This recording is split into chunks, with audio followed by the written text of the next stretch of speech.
మనం తరచూ ఇంట్లో వింటూనే ఉంటామండి. పేరెంట్స్ ఒకటే కంప్లైంట్ ఇస్తారు, ఏంటంటే మా అబ్బాయికి చాలా ఫ్రెండ్స్ ఎక్కువండి, ఇంట్లో ఏ విషయాలు పట్టించుకోడు అని అంటారు.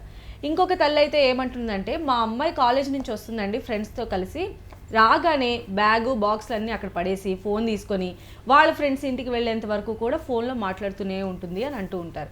ఇలాంటి కంప్లైంట్స్ మనం తరచూ వింటూనే ఉంటాం కదా. అసలు ఏంటి ఈ ఫ్రెండ్స్ గోలేంటో యనమూరి గారి మాటల్లోనే తెలుసుకుందాం. నమస్తే గురూజీ. నమస్తే నమస్తే గురూజీ, ఈరోజు చాలా అంటే ఫ్రెండ్షిప్ అనేటువంటి విషయం మనం మాట్లాడుకుందాము. ప్రతి తల్లి కంప్లైంట్ చేస్తూనే ఉంటుంది వాళ్ళ పిల్లల గురించి, ఎస్పెషల్లీ ఈ ఫ్రెండ్షిప్లో. అయితే అసలు ఏంటి ఫ్రెండ్షిప్, ఏంటి గుడ్ ఫ్రెండ్ అంటే ఎవరు, మనకి లైఫ్లో ఎంతమంది ఫ్రెండ్స్ ఉండాలి అసలు? అది చెప్పబోయే ముందు మీరు చెప్పిన దాంట్లో యాంకరింగ్లో ఫస్ట్ బిగినింగ్లో ఒక పాయింట్ బాగుందండి. ఆ అమ్మాయి బస్సులో వస్తుంది, దిగుతుంది, దిగి అక్కడ పడేస్తుంది బ్యాగు, మళ్ళీ ఫోన్ చేస్తుంది. ఈ ఫోన్ చేసింది ఎవరికంటే బస్సులో తనతో పాటు పక్క సీట్లో ఉన్న అమ్మాయి. ఆ అమ్మాయి ఇంటికి వెళ్ళే వరకు ఈ అమ్మాయితో మాట్లాడుతూ ఉంటుంది. మళ్ళీ అప్పుడు ఏమన్నా అబ్జెక్ట్ చేసామనుకోండి, ఏంటి ఇప్పుడే వచ్చావు అప్పుడే ఫోన్తో బిజీ అని అంటే ఏమంటారంటే, ఏంటమ్మా ఇప్పుడు దాకా కాలేజ్కి వెళ్ళి వచ్చాను, నన్ను రిలాక్సే అవ్వనివ్వవా అని చెప్పి తిరిగి మళ్ళీ పేరెంట్స్ని తిడుతున్నారు అనమాట. ఇంకో పాయింట్ కూడా గమనించండి, ఈ రోడ్డు మీద వెళ్తున్న అమ్మాయిలు అబ్బాయిలు తెగ మాట్లాడుతుంటారు ఫోన్లో నడుస్తూ. దీనికి కారణం ఏంటంటే ఈ అలసట తగ్గిపోవాలని, దానికి ఫ్రెండ్ వాడుకుంటూ ఉంటారు. ఊరికి కబుర్లు చెప్పుకుంటూ అట్లా నడవడం అనేది చేసుకుంటూ ఉంటారు. ప్రకృతిని చుట్టూ ఉన్న వాటిని ఏమి చూడరండి. పోతే మీరు అడిగిన ప్రశ్న ఏంటంటే, ఒక మనిషికి ఎంతమంది ఫ్రెండ్స్ ఉండాలి అని చెప్పి. గుడ్ ఫ్రెండ్ అంటే ఏమిటి, ఎంతమంది? ఇక్కడ క్వాంటిటీ కాదండి, క్వాలిటీ కావాలి. నీ ఫ్రెండ్స్ ఎలాంటి వాళ్ళు అనే క్వాలిటీ కావాలండి. దీనికి ఒక కథ చెప్తాను. ఒక లేడీ చాలా అందంగా ఉంటుంది మీలాగే, చెంగిన గంతులు వేస్తూ ఉంటుంది, హుషారుగా ఉంటుంది. So everybody wants to make friendship. ఒక అడవి దున్న, ఒక గుడ్లగూబ, ఒక ఖడ్గమృగం, ఇవన్నీ లేడీతో ఫ్రెండ్షిప్ చేసుకున్నాయి. ఒకరోజు వేట కుక్కలు వెనకాల పడి లేడీ ప్రాణం కోసం పరిగెడుతుంది, రక్షించుకోవడం కోసం. ఆ టైంలో ఫస్ట్ అడవి దున్న దగ్గరికి వెళ్ళింది. వెళ్తే అదంది, ఆ వేట కుక్కలతో నేను పోరాడలేను కాబట్టి నన్ను వదిలేసి ఇంకెక్కడికన్నా వెళ్ళు. అప్పుడు గుడ్లగూబ దగ్గరికి వెళ్ళింది. గుడ్లగూబ దగ్గరికి వెళ్తే, నాతో ఫ్రెండ్షిప్ చేసావు కానీ నేను అందంగా ఉండనని చెప్పి నువ్వు నన్ను ఎప్పుడు అవాయిడ్ చేస్తూనే ఉన్నావు, కాబట్టి I'm sorry, I cannot help. అప్పుడు ఖడ్గమృగం దగ్గరికి వెళ్ళింది.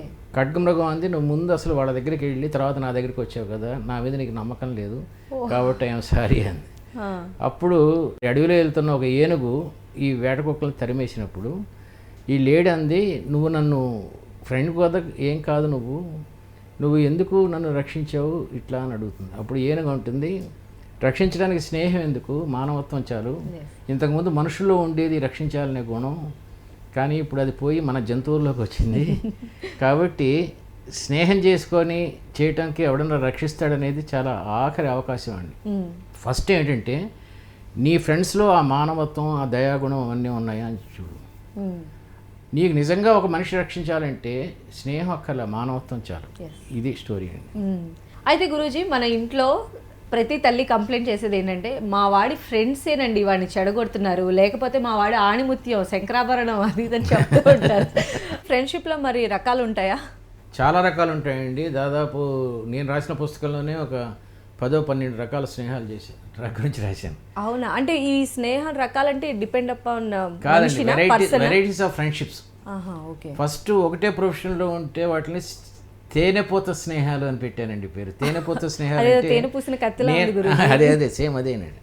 నేనున్న ఫీల్డ్లోనే నాకు ఫ్రెండ్స్ ఉంటారు, కానీ పైకి ఎంత ఫ్రెండ్షిప్ చేసినా లోపల వాడు పిక్చర్ హిట్ అయితే ఈ డైరెక్టర్ ఫ్రెండ్గానే ఉంటాడు, కానీ ఫస్ట్ డే అడుగుతాడు, అది బాగా ఆడుతోందా అంటే, వాడు ఆడటం లేదంటే వీడు కొంచెం సంతోషిస్తాడు. తేనెపూత స్నేహాలు అంటారు. ఒక లాయర్ ఉన్నాడు అనుకోండి, బాగా ప్రాక్టీస్ పెరుగుతుంటే మిగతా వాళ్ళు ఇంత ఫ్రెండ్షిప్ చేసినా మనసులో జడ్జీలుగా లంచం ఇచ్చి అలా ఆ టైప్ ఆఫ్ దాన్ని తేనెపూత స్నేహాలు అంటారు. రెండోది చాలా ఎక్కువ కామన్, సాధారణ స్నేహాలు అంటారు. సాధారణ స్నేహాలు అంటే ఏంటంటే, ఒక లొకాలిటీలో ఉన్నవాళ్ళు కానీ, ఒకటే అభిరుచి ఉన్నవాళ్ళు కానీ, ఇలాంటి వాళ్ళు సాధారణ స్నేహాలు. అంటే నువ్వు నాకేమి ఇచ్చావు, నేను నీకేమి ఇచ్చాను, ఇద్దరం కలిసి ఎలా ఎంజాయ్ చేస్తున్నాం, ఎవరన్నా ఇంట్లో చచ్చిపోతే శ్మశానానికి వెళ్ళటం వరకు, పెళ్ళికి వెళ్తే పెళ్ళికి పిలిస్తే వెళ్ళటం వరకు, ఇవన్నీ సాధారణ స్నేహాలు. ఈ పెళ్ళికి వెళ్ళినప్పుడు కూడా వాడు నా కొడుకు పెళ్ళికి ఏమి ఇచ్చాడో రాసుకొని మళ్ళీ నీ కొడుకు పెళ్ళికి అంతే వాల్యూలో ఒక 5 రూపాయలు ఇటు అటు వేస్తాం. ఇవన్నీ రియల్ ఫ్రెండ్షిప్స్ కావండి, సాధారణ స్నేహాలు. అండ్ దీంట్లో ఇంకా గొప్ప ఏంటంటే, వీళ్ళు వైఫ్స్ని కూడా ఫ్రెండ్షిప్ చేసేస్తారండి. బాయ్ ఫ్రెండ్స్ అవుతారు. అవును. వీళ్ళు వాళ్ళ ప్యాకెట్ families ని కూడా club చేస్తారు. చేసేస్తారు. ఈ పిల్లలు ఆ పిల్లలతో ఆడుకుంటూ ఉంటారు. ఈ ఆడోళ్ళు వంటింట్లో కొత్త వంటల గురించి మాట్లాడుకుంటూ ఉంటారు. మగవాళ్ళు అందరూ పేకాడుతూ మందు కొడుతూ ఉంటారు అన్నమాట. ఇది విన్ మూవే, ఇందులో తప్పేం లేదు. కానీ దీనికి ఫ్రెండ్షిప్ అని పేరు పెట్టక్కర్లేదండి. Win move. నేను బాగానే ఉన్నాను, నువ్వు బాగానే ఉన్నావు. ఇవి సాధారణ స్నేహాలు. సో ఈ స్నేహాలు బాగానే ఉన్నాయి గురూజీ. మరి కొత్తగా ఫేస్బుక్ స్నేహాలు వచ్చినాయి, మరి వాటిని ఎలా చెప్తారు? అవి మరీ డేంజరస్ అండి. ఫేస్బుక్లో మనకి అవతల అబ్బాయి అమ్మాయి కూడా తెలియదు, మాట్లాడేస్తూ ఉంటారు, చాలా చేస్తూ ఉంటారు. ఈ ఫేస్బుక్లో చాలా డేంజర్స్ కూడా ఉన్నాయి. వీటి గురించి మనం గత ఎపిసోడ్స్లో చాలా డిస్కస్ చేసాం కూడా. Falling in love and exploiting, blackmailing, ఇవన్నీ ఫేస్బుక్ స్నేహాలు. ఇది కాకుండా అవసరార్థ స్నేహాలని ఇంకొన్ని ఉంటాయండి. అంటే ఒక హీరో దిగ్గానే 10 మంది ఆ కారులోంచి దిగుతారండి. వీళ్ళందరినీ కోటరీ అంటారు. ఎక్కడికి వెళ్ళినా వీళ్ళు వెనకాల వెళ్తూ ఉంటారు. దీనికి వెళ్ళే వాళ్ళేమో స్నేహం అని పేరు పెట్టుకుంటారు. ఆ సెలబ్రిటీకి మాత్రం అంత వాడికి తెలుసు కరెక్ట్గా. వీడు బాటిలో కూర్చుంటే సోడా బాటిల్ తీసుకురావటం, ఏదైనా మర్చిపోతే గబుక్కుని తీసుకురావటం, వీళ్ళ తరఫున ఫోన్లు చేయటం, డ్రైవర్ లేకపోతే కారు డ్రైవ్ చేయటం. ఈ సెలబ్రిటీకి కేవలం ఫ్రెండ్స్గా ఉన్నాం అనే అర్హతతోనే వీళ్ళు స్నేహం అని పెట్టుకుంటారండి. ఈ టాప్ మ్యాన్కి ఇవన్నీ తెలుస్తున్నా కూడా వాళ్ళు ఆ భ్రమలో ఉండటం వల్ల తనకు వచ్చే నష్టం ఏం లేదు కదా అని వాళ్ళు కొంచెం మందు పోయిస్తూ ఉంటాడు, డబ్బులు ఇస్తూ ఉంటాడు, చేస్తూ ఉంటాడు. దీన్ని క్వార్టరీ అంటారు. రాజకీయ నాయకులు ఎక్కువ మంది కనబడతారు, ఈ పనులు చేయించుకుంటూ ఉంటారు. చేయించుకోవడం కోసం ఫ్రెండ్షిప్ అయితే కాదు, ఫ్రెండ్షిప్ కాదని వీళ్ళు తెలుసుకోవాలండి. కేవలం నా అవసరం కోసం నేను ఈ పని చేస్తున్నాను, ఆ సెలబ్రిటీ తన అవసరం కోసం. దీనికి ఒక ఎగ్జాంపుల్, బ్యూటిఫుల్ ఎగ్జాంపుల్, విజయానికి 5 మెట్లు రాశానండి. నేను ఒక స్టోరీ రైటరు, ఒక డైరెక్టర్ కలిసి కూర్చొని ఉండగా డిస్కషన్స్లో సడన్గా డైరెక్టర్ లేచి, ఇవాళ బర్త్డే పార్టీ ఉంది హీరోకి, టాప్ హీరో అప్పుడు ఆ రోజుల్లో మేము అందరం కలిసి వర్క్ చేసాడు అన్నప్పుడు ఈ రైటర్ అన్నాడు, మనం వెళ్ళకపోతే నష్టం ఏంటి అన్నాడు. అదేంటి, హీరో బర్త్డే మనం పిలిచాడు కదా. హీరో బర్త్డేకి అందరినీ పిలుస్తాడు, మనం కూడా వెళ్తాము. కానీ నీ బర్త్డేకి హీరో ఎప్పుడైనా వచ్చాడా అంటే షాక్ అయ్యాడు. ఆయన చాలా బిజీ అన్నాడు. సో ఆయన చాలా బిజీ కాబట్టి నీకు ఆయనతో అవసరం ఉంది, నెక్స్ట్ పిక్చర్ వేషం అదే నీకు పొజిషన్ ఇవ్వాలి కాబట్టి చేయాలి. కానీ అతనికి నీ అవసరం లేదు, ఎందుకంటే అతను హిట్స్ మీద హిట్స్ ఇస్తున్నాడు, నువ్వు 2 ఫెయిల్యూర్స్ ఇచ్చావు. కాబట్టి నువ్వు స్నేహం పేరు మీద అతనికి వెళ్ళి ఫ్లవర్ బుక్ ఇచ్చి ఏదో గిఫ్ట్ ఇచ్చి నేను ఇంకా ఫీల్డ్లో ఉన్నానని గుర్తు చేయడం కోసం వెళ్తున్నాను. సో అవసరార్థ స్నేహం. తప్పేమిటి అన్నాడు డైరెక్టర్. తప్పేమీ లేదు, వెళ్ళు, నువ్వు తప్పకుండా ఫీల్డ్లో ఉన్నందుకు వెళ్ళాలి, గిఫ్ట్ వెళ్ళాలి. కానీ దీన్ని స్నేహం అని పేరు పెట్టకు. చాలా మంచి పాయింట్ అండి. స్నేహం అయినప్పుడు అతను కూడా రావాలి కానీ ఈ బర్త్డేకి, మరి అతను ఎందుకు రావట్లేదు? అతనికి చాలామంది ఉంటారు ఇట్లాంటి వాళ్ళు చుట్టూ, అందరి దగ్గరికి వెళ్ళకుండా ఉన్నాడు కాబట్టి హీజ్ ఎ టాప్ మ్యాన్. మనందరం అతనికి అనుచరులు, మనం వెళ్ళాలి, ఇది ఫ్యాక్ట్, ఒప్పుకొని వెళ్ళు అన్నాడు. ఆ తర్వాత నెక్స్ట్ పిక్చర్కి ఈ డైలాగ్ రైటర్కి మళ్ళీ ఇచ్చాడండి ఛాన్స్. హీరో వెళ్ళలేదు, ఇతను డైరెక్టర్ వెళ్ళాడు బర్త్డేకి, ఆ డైరెక్టర్కి మళ్ళీ రాలేదండి, నెమ్మదిగా ఫేడ్ అవుట్ అయిపోయాడు డైరెక్టర్. సో ఇవన్నీ అవసరార్థ స్నేహాలు అంటారు. ఓకే, అయితే గురూజీ మంచి స్నేహం ఏంటి మరి, దాన్ని ఎలా డెఫిన్ చేస్తారు? మంచి స్నేహం చాలా అవసరం అండి మనిషికి. ఏదైనా కష్టాల్లో ఉన్నప్పుడు అప్పు సహాయం చేయటం, హాస్పిటల్లో ఉన్నప్పుడు వచ్చి పరామర్శించడం, అన్నిటికన్నా ముఖ్యంగా మానసికంగా కుంగిపోయినప్పుడు వచ్చి ఓదార్చడం, సాధారణంగా ప్రాబ్లం ఏదైనా వచ్చినప్పుడు వీ ఫీల్ ఆల్ అలోన్, ఆఖరికి నీడ కూడా మనకు సహాయం చేయని స్టేజ్కి వస్తాం. ఆ టైంలో నేను ఉన్నాను నీకు అని ఒక మాట ఓదార్పిస్తే, అతనేం చేయకపోయినా సరే ఒక మాట ఓదార్పిస్తే చాలా బాగుంటుంది. దీన్ని మంచి స్నేహం అంటారు. అయితే మంచి స్నేహానికి మించి ఇంకేదైనా? అది ఉత్తమ స్నేహం. ఉత్తమ స్నేహం అంటే ఇప్పుడు మంచి స్నేహంలో నేను నీకు సహాయం చేస్తే నువ్వు నాకు మళ్ళీ తిరిగి సహాయం చేస్తావేమో, నేను హాస్పిటల్లో ఉన్నప్పుడు నువ్వు హాస్పిటల్, ఇది కదా, ఇది మంచి స్నేహం. ఉత్తమ స్నేహంలో ఇది ఉండదండి. అతను టాప్ మ్యాన్లో ఉంటాడు, అతనికి అసలు ఎవరి అవసరం ఉండదు. హాస్పిటల్కి వెళ్తే బోల్డ్ మంది సహాయం చేస్తాడు, అయినా అతను నీకు స్నేహితుడు. నువ్వు బాగాలేనప్పుడు నీ దగ్గరికి వచ్చాడు, నీ అవసరం అతనికి ఏం లేదు, అయినా కూడా అతను నీ దగ్గరికి వస్తున్నాడు. దీన్ని ఉత్తమ స్నేహం అండి. ఉత్తమ స్నేహంలో మనం తిరిగి తీసుకోవడం విన్ మూవ్ కాదు, ఇది విన్ అండ్ గివ్. ఇది చాలా ఉత్తమ స్నేహం అండి. ఇలాంటి ఉత్తమ స్నేహం ఉన్నారా మనకి? లేకపోతే ప్రతిఫలాపేక్ష లేకపోవడం అంటారా? అది లేకపోవటం అనేది లేదండి. స్నేహంలో ఉన్నా కూడా తప్పు లేదు, కానీ ఉత్తమ స్నేహంలో అది ఆశించరు మనిషి. అంతవరకు ఎందుకు, మీ స్నేహితుడికి కానీ స్నేహితురాలు కానీ ఫోన్ చేసి రాత్రి 1 గంటకి మా ఫాదరు, మా హస్బెండ్, మా పిల్లడు హాస్పిటల్లో ఉన్నాడు, బయట పెద్ద తుఫాను, ఫోన్ చేసి రా అని చెప్తే ఎంతమంది వస్తారు? చాలామంది రారండి. కాబట్టి ఈ స్నేహితులను ఎంపుకునేటప్పుడు కొంచెం జాగ్రత్తగా చూజీగా ఉండాలి. కేవలం టైంపాస్ స్నేహాలు చాలా మంది వస్తారు కానీ మంచి స్నేహితులు దొరకడం చాలా కష్టం. చాలా రకాలుగా డిఫైన్ చేశారు గురూజీ, మీరు మొత్తం లైఫ్ లో వడపోసారు ఇలాగ ఫ్రెండ్స్ అందరినీ కూడా. ఇంకేమైనా డిఫరెంట్ ఇంకో రకం ఉందండి, తాత్కాలిక స్నేహాలు అంటారు ఇట్లా. ఇప్పుడు నేను షూటింగ్ చేస్తున్నాను చిరంజీవితో, చిరంజీవి నేను కలిసి ఏ ఊటీ ఎక్కడో షూటింగ్ చేస్తున్నాం, రాత్రంతా సాయంత్రం కబుర్లు చెప్పుకుంటూ విపరీతమైన స్నేహం. మళ్ళీ అయిపోయిన తర్వాత మళ్ళీ ఆయన సత్యమూర్తితోనో సత్యానందతోనో పరుచు వెంకటేశ్వరరావుతోనో అదే స్నేహం చేస్తాడు. నేను కూడా నా డైరెక్టర్ కోదండరామ్ రెడ్డి ఇంకో హీరో నాగార్జునతో చేస్తున్నప్పుడు ఇవి తాత్కాలిక స్నేహాలు, తప్పేం లేదు అందులో. ఎవరితో ఉంటే వాళ్ళతో కలిసి స్నేహం చేసి ఆ రోజు గడిచిపోయింది అనుకోండి మళ్ళీ వచ్చేసేయటం, మళ్ళీ మన పాత ప్యాకెట్ స్నేహితులు ఉంటే వాళ్ళకి కలుసుకోవడం, ఇవి తాత్కాలిక స్నేహాలు అంటారు. ఇన్ని రకాల స్నేహాలు ఉంటాయి. నాకైతే గురూజీ పేరెంట్సే ఆ గ్యాప్ ఫీల్ అవుతున్నారేమో వాళ్ళ పిల్లల పట్ల అని అనిపిస్తుంది గురూజీ. ఏం గ్యాప్ అంటే మా వాడు ఫ్రెండ్స్ మాట విని మన మాట వినట్లేదు అని, లేకపోతే పిల్లలు ఏదైనా ఒక విషయం చెప్పగానే ఎవరు చెప్తున్నారా నీకు ఇలాంటి విషయాలన్నీ కూడా మీ బ్యాచా అని అనటం ఒకటి, లేదా వాళ్ళకే ఫోన్ చేసి ఏంటి అసలు మా వాడేంటి అనేటువంటి విషయాలు తెలుసుకోవడం ఒకటి, ఇలాంటివి కూడా చేస్తూ ఉంటారు గురూజీ. ఈ విషయంలో ఇటు పేరెంట్స్ని సపోర్ట్ చేయలేమండి, అటు పిల్లల్ని సపోర్ట్ చేయలేమండి. పిల్లలు ఏమంటారంటే మా ఫ్రెండ్ ఏరోనాటిక్ ఇంజనీరింగ్ చదువుతున్నాడు కాబట్టి నేను కూడా చదువుతాను అంటాడు. పిల్లల్లో 2 రకాల బ్రెయిన్స్ ఉంటాయని డిస్కస్ చేసాను, లెఫ్ట్ బ్రెయిన్ రైట్ బ్రెయిన్. వీడికి రైట్ బ్రెయిన్ బాగుంటే ఇంజనీర్ కానీ ఏదైనా అవుతాడు అనుకున్నాను, కానీ ఫ్రెండ్ మెడిసిన్ చదువుతున్నాడు, నేను కూడా ఫలానా ఇంటర్మీడియట్ నేను సైన్స్ సబ్జెక్ట్ తీసుకోవాలి, నీకు సైన్స్ రాదురా అంతా, నువ్వు దీంట్లో చేరితే బాగుండాడు, వాడు వినండి. ఇలాగా పేరెంట్స్ని చాలా వేధిస్తారు పిల్లలు ఫ్రెండ్స్ వల్ల. వాళ్ళందరూ అదే స్కూల్లో జాయిన్ అయ్యారు, అదే కాలేజీలో జాయిన్, నేను కూడా జాయిన్ అవుతాను, అందరూ అదే మోటార్ సైకిల్ కొనుక్కున్నారు, నేను కూడా అదే మోటార్ సైకిల్ బ్రాండ్ కొనుక్కోవాలి, అంత డబ్బు లేదురా మనకి అని చెప్పి. ఇక్కడ నేను ఫ్రెండ్స్కి పేరెంట్స్కి ఒక సలహా ఇస్తానండి, వీలైనంత వరకు పిల్లలతో యు ఆర్ డిఫరెంట్ రా అని అంటూ ఉండాలండి. పిల్లవాడు సాధారణంగా నాకు స్మార్ట్ ఫోన్ కావాలి అంటే నాయన మనకు అంత ఆర్థిక స్తోమత లేదు స్మార్ట్ ఫోన్ కొనే అంత. ఇంకో బెస్ట్ ఎగ్జాంపుల్ ఏంటంటే వాడికి 14 ఏళ్ళు 15 ఏళ్ళు దాటిన తర్వాత హోమ్ బడ్జెట్ వాడితో వేయించాలండి. సో గురూజీ మనం చూస్తూ ఉంటాం అంటే స్నేహం ఎలా నిలబెట్టుకోవాలి, మంచి ఎలా అనిపించుకోవాలి అని చెప్పి, మంచి స్నేహితులను ఎలా పొందాలి, ఇలా అన్ని పుస్తకాలు రాస్తూ ఉంటారు. కానీ కొంతమంది స్నేహితులు ఉంటారు అనమాట, వాళ్ళు ఏంటంటే కొంచెం జిడ్డులాగా బంకలాగా ఉంటారు, అన్నెసరిగా వాళ్ళని ఎందుకో భరించలేం మనం, అంటే వాళ్ళ జెన్యున్గానే ఉండుండొచ్చు బట్ మనం తీసుకోలేం. అలాంటి వాళ్ళని ఎలా వదిలించుకోవాలని మాత్రం ఎవరు రాయలేదు, మీరు ఏమైనా రాశారా? కౌన్సిలింగ్ ఒక కపుల్ వచ్చిందండి, పాపం వైఫ్ చాలా చెప్తుంది, మా ఆయన స్నేహితులు దరిద్రులండి, చిట్ ఫండ్ సంతకాలు పెట్టించుకొని మళ్ళీ కట్టరు, అదేదో క్రెడిట్ కార్డు మీద ఈయన క్రెడిట్ కార్డు మీద చేసుకుంటారు, ఈ తొట్టి గ్యాంగ్ని అంతా వదిలించుకోవటం ఎలాగా అన్నారు. మీరు చెప్పినట్టు మంచి స్నేహితుల్ని ఎలా చేసుకోవాలి అని డేల్ కార్నీ వాళ్ళు రాశారండి పుస్తకాలు, కానీ స్నేహితుల్ని ఎలా వదిలించుకోవాలి అని ఎవరు రాయలేదండి. ఇది మంచి కాన్సెప్ట్ అండి, ఎలాంటి స్నేహితులను వదిలించుకోవాలి, ఇది ఫిలాసఫీ అండి, ఎలాంటి స్నేహితులను వదిలించుకోవాలి. ఫస్ట్ పాయింట్ ఏంటంటే అవసరం లేకపోయినా నీకు సలహాలు ఇచ్చేవాడిని వదిలించుకో, ఫస్ట్ పాయింట్. ఓకే, మాటికి పార్టీల్లో కానీ వీటిలో కూర్చున్నప్పుడు అందరి ముందు నేను అవమానం చేస్తూ గతంలో నువ్వు చేసిన తప్పుల్ని ఎత్తి చూపిస్తూ ఇలా చేస్తున్న వాడిని వదిలించుకో. ప్రామిస్ మేనేజ్మెంట్ చేసి అంటే వాగ్దానం చేసి పలానా టైంకి డబ్బు ఇస్తానని ఇవ్వకుండా, అప్పు తీరుస్తానని తీర్చకుండా ఇలాంటి స్నేహితులను వదులుకో. నేను మాటికి క్రిటిసైజ్ చేస్తూ మానసికంగా నేను డామినేట్ చేసే స్నేహితులను వదిలించుకో.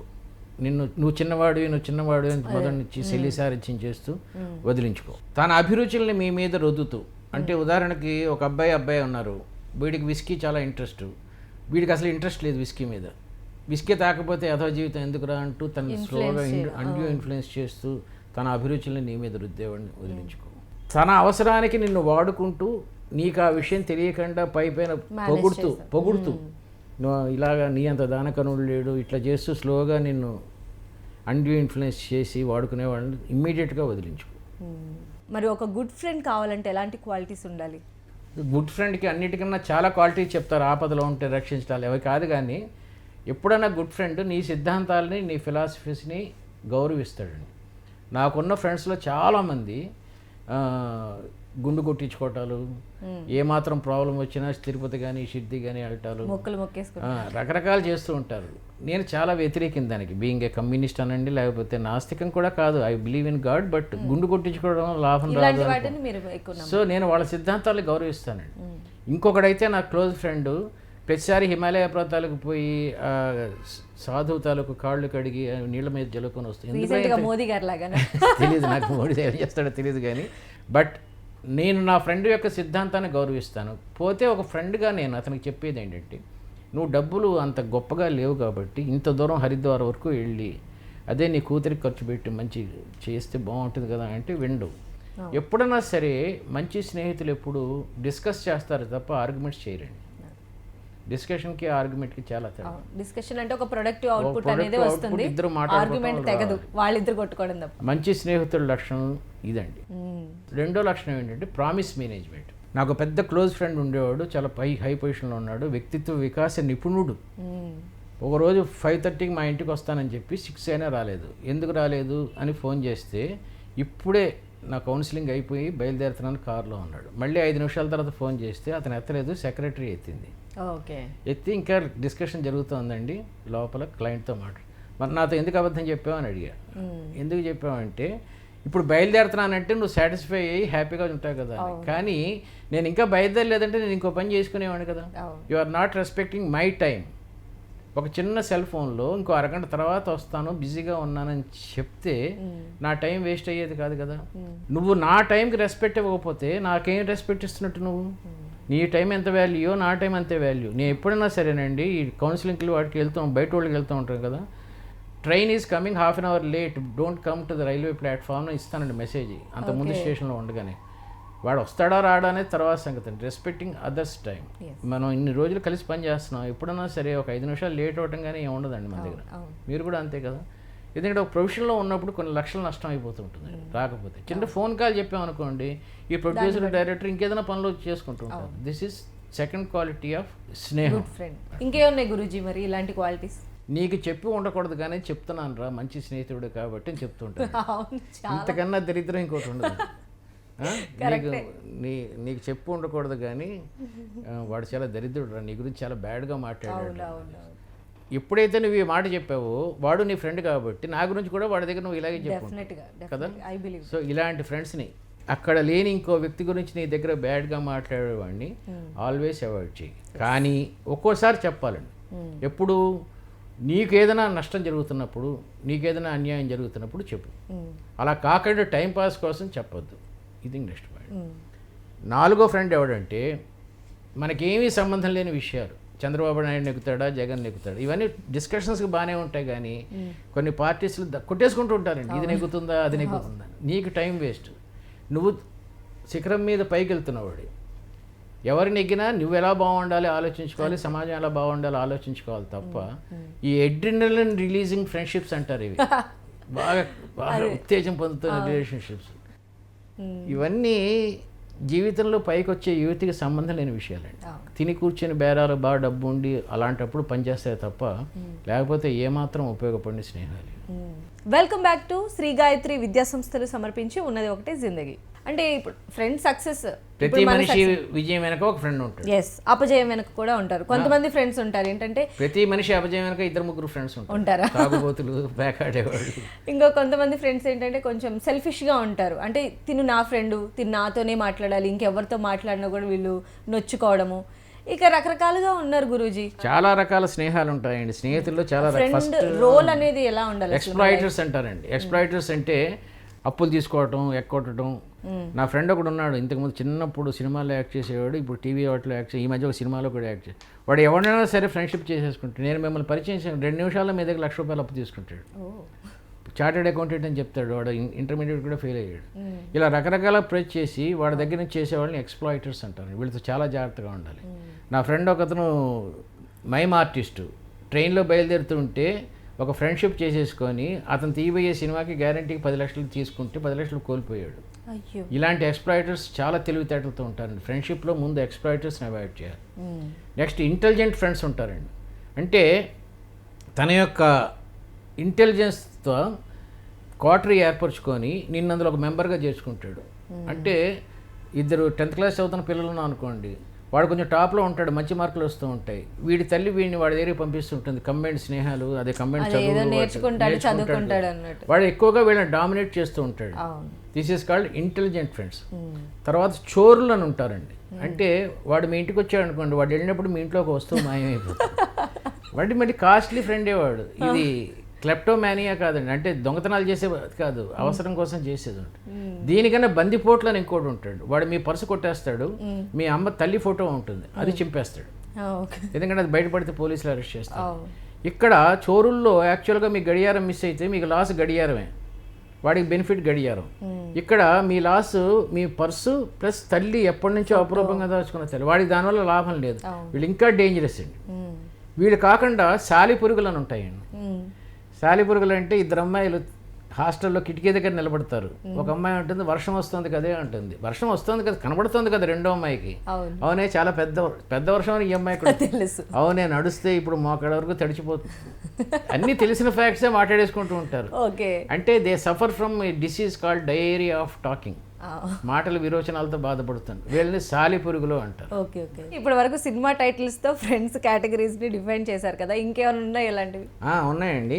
క్రూక్స్ అని కొంతమంది ఫ్రెండ్స్ ఉంటారండి. ఓకే, ఇవన్నీ ఇంగ్లీష్ మూవీసా ఇప్పుడు? క్రూక్స్ ఏంటంటే నీతో ఫ్రెండ్లీగానే ఉంటారు, నీ గురించి బయట ఆ ఫ్రెండ్స్కి చెప్తూ ఉంటారు. ముఖ్యంగా సినిమా ఫీల్డ్ చాలా ఉంటుంది. ఆ డైరెక్టర్తో క్లోజ్గా ఉంటాడు, బయటికి రాగానే ఈ మీ టూలో చేసినట్టు ఆ డైరెక్టర్ ఏ అమ్మాయిని వదిలిపెట్టడురా, అది ఇంతకన్నా ద్రోహం ఇంకోటి. వీడితో ఫ్రెండ్గా ఉంటూ వీడు పెట్టిన భోజనం తింటూ వీడి మందు కొడుతూ కూడా వీడి గురించి వీడు నాకు చాలా క్లోజ్ ఫ్రెండ్ రా, వీడి రహస్యాలు నాకు బాగా తెలుసు అని బ్యాడ్గా బయట చెప్తూ ఉంటే వాళ్ళందరూ నమ్ముతూ ఉంటారండి. వీళ్ళతో చాలా జాగ్రత్తగా ఉండాలి. ఒక్కసారి ఒక షేక్ హ్యాండ్ ఇస్తేనే వాడు నాకు చాలా ఫ్రెండ్ రా అని చెప్పేసే స్టేజ్లో వీళ్ళందరూ క్రూక్స్ అండి. ఇది కాకుండా శాడిస్టులు ఇంకో రకంగా ఉంటారు. వీళ్ళు ఏంటంటే ఫ్రెండ్షిప్ చెప్తా. మీ పేరు సంధ్య కదా, సంధ్య నీ గురించి రామారావు ఏమంటున్నాడో తెలుసా, చాలా చదువుకునే రోజుల్లోనే నీకు చాలా మంది బాయ్ ఫ్రెండ్స్ ఉండేవారట అని నీకు చెప్తారు వచ్చి, నీకు ఆ రాత్రి నిద్రపడదు. వాడు బయట క్యాన్వాస్ చేసేవాళ్ళు ఇంకో రకం, వీడు నీకే చెప్తాడు. అది ఇంతకన్నా శాడిజం ఇంకోటి ఉంటుందండి. నీ గురించి నీ నవల్స్ అన్ని ఇంగ్లీష్ కాపీలు అంటే కదా, వాడు చెప్పుకుంటాడు నాకు చెప్తాడు వచ్చి. అర్థమవుతుంది కదా, ఈ సినిమా ఫలానా సినిమా ఇదే కదా, యాజ్ ఇట్ ఈస్గా అవే తీసేవాట కదా జనం అనుకుంటున్నారు అంటాడు. వీళ్ళు శాడిస్టులు అండి. అథారిటేరియన్స్ అని ఇంకోళ్ళు ఉంటారండి. వీళ్ళు ఏంటంటే ఆ క్వార్టరీలో వాడు నాయకుల్లో ఉంటాడు, మోటార్ సైకిల్ చుట్టూ జనం నిలబడి ఉంటే పిల్లలు, వీడు ఒక్కడు కూర్చొని ఉంటాడు, వాడు సిగరెట్ తాగుతుంటాడు, వీళ్ళందరూ ఇట్లా నిలబడి ఉంటారు. వీళ్ళు అథారిటేరియన్స్. వీడు తన యొక్క అభిప్రాయాలన్నీ వాళ్ళ మీద చెప్పేస్తూ ఉంటాడు, వాడు ఏం చెప్పినా వీళ్ళందరికీ ఓకే. ఇవాళ మనం కోటగిరి కొండకి వెళ్దామంటే అందరూ వెళ్తారు. వీళ్ళు సైకలాజికల్గా మిగతా వాళ్ళని ఎమోషనల్గా బ్లాక్మెయిల్ చేసి కంట్రోల్లో పెట్టుకుంటారు. ఓకే, సో అటు కొన్ని తెలుగు టైటిల్స్ ఇటు కొన్ని ఇంగ్లీష్ టైటిల్స్తో మొత్తానికి ఫ్రెండ్షిప్, గుడ్ ఫ్రెండ్స్ క్వాలిటీస్ ఏంటి, ఎలాంటి క్వాలిటీస్ ఉండకూడదని చెప్పారు గురూజీ. మరి ఈ వారం టిప్, ఎవరి వల్ల నీ సుఖం రెట్టింపగును, ఎవరి వల్ల నీ బాధ సగమవును, ఎవరైతే నిన్ను నాన్నలా తిడతాడో, అమ్మలాగా ఆప్యాయంగా చూసుకుంటాడు, తమ్ముడులాగా నీతో పార్టిసిపేట్ చేస్తాడు, అన్నలాగా నీకు సలహాలు ఇస్తాడు, వాడు నీకు నిజమైన ఫ్రెండ్. కానీ అలాంటి ఫ్రెండ్ నీలోనే ఉండి నీకు నువ్వే సలహాలు ఇచ్చుకుంటూ నీకు నువ్వే ఓదార్పించుకుంటే you are the best friend for you. Oh super, thank you so much Guruji. ఈరోజు చాలా మంచి టాపిక్, చాలా క్లియర్గా, అంటే ఒక గుడ్ ఫ్రెండ్ అనేవాడు ఎలా ఉండాలని చాలా చక్కగా ఎక్స్ప్లెయిన్ చేశారు. Thank you so much.